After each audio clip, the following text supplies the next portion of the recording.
এবার মমতার হাত ছাড়লেন প্রিয় কেষ্ট। ঋতব্রত শিবিরে নাম লেখালেন অনুব্রত মণ্ডল। তাকে বীরভূমের তৃণমূল জেলা সভাপতি করলেন বিরোধী দলনেতা। অনুব্রতকে গুরুত্ব দিতে নারাজ তৃণমূলের কল্যাণ।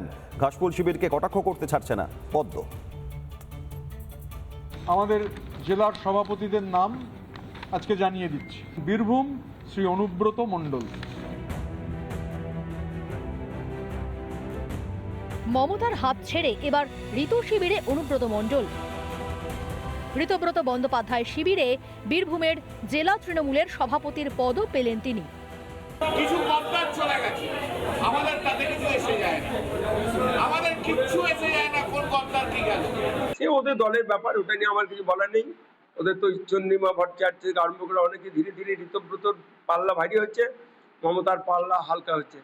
দলটাই তো মানে কারা টিকিট পাবে, কারা দলের মানে দাবিদার হবে, এই নিয়ে তখন ওদের কোর্টের ব্যাপার ছিল। ওদের ওই দলের ব্যাপার নিয়ে আমার কিছু বলার নেই।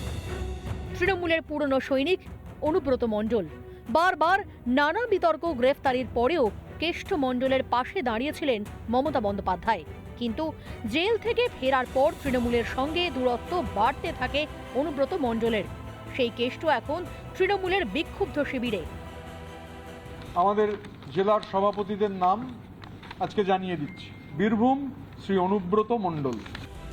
তৃণমূলের অন্দরে বিভাজন নতুন কিছু নয়। বীরভূমে কেষ্ট কাজল কোন্দলের কারণেই জেলা কমিটি তুলে দেওয়া হয়। কোর কমিটি তৈরি করেছিলেন ঘাসফুলের শীর্ষ নেতৃত্ব। সেসব এখন অতীত। কেষ্ট কাজল দুজনেই এখন ঋতব্রত পন্থী। এ নিয়ে ঘাসফুলকে কটাক্ষ করেছে পদ্ম। বেকার শিবিরে গেল, পার্টি শেষ হয়ে গেছে, তার মধ্যে শিবির কি আছে? বিরোধী পার্টির ভূমিকা পালন করে আমরা চাই, তাদের নিজস্ব ঝগড়া ওরা মেটা। ৪ মে ভোটের ফল ঘোষণা হয়েছে।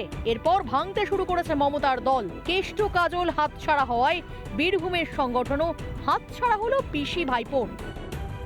রিপাবলিক বাংলা। নানা ধরনের কন্টেন্ট দেখার জন্য লাইক করুন, শেয়ার করুন আমাদের ফেসবুক পেজ, সাবস্ক্রাইব করুন আমাদের ইউটিউব চ্যানেল। পাশাপাশি অন্যান্য ব্রেকিং নিউজের জন্য অবশ্যই চোখ রাখুন রিপাবলিক বাংলায়।